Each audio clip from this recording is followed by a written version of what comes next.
Hi, my name is Debra R. Richardson of Debra R. Richardson LLC, and I work with you to help you clean up your vendor data, help you clean up your vendor processes so that you can pay the right vendor. Now, this week's Vendor Master File Tip of the Week, probably tell I'm excited, but it is getting ready for your 1042S with the IRS's new 1042S data integrity tool. Now, I know I probably should not be excited because this is being published on February 1st, and you are probably just getting over yesterday the deadline for certain 1099 forms to be both distributed to all your vendors or postmarked to be distributed to all your vendors, and then also to be filed with the IRS.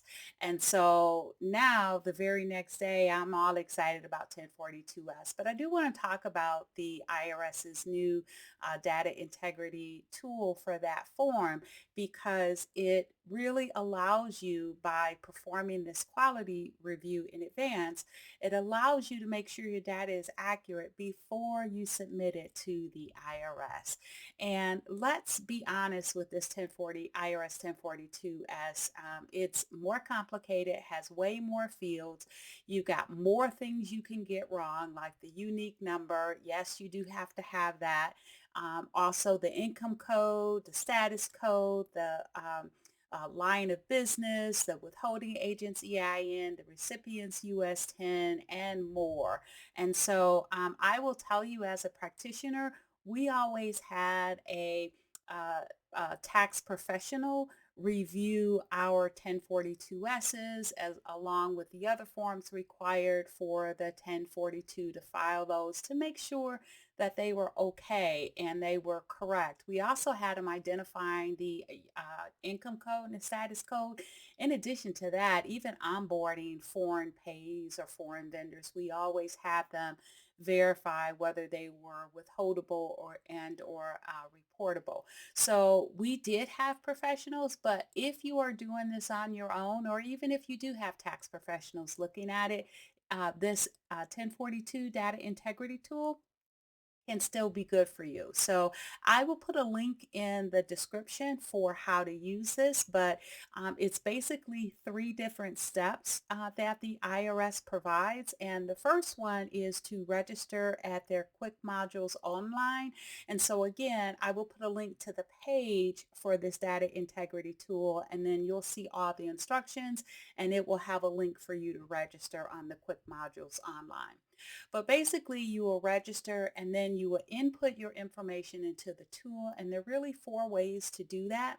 One is by uploading a file in the format required by the IRS's fire system, so you can upload a file.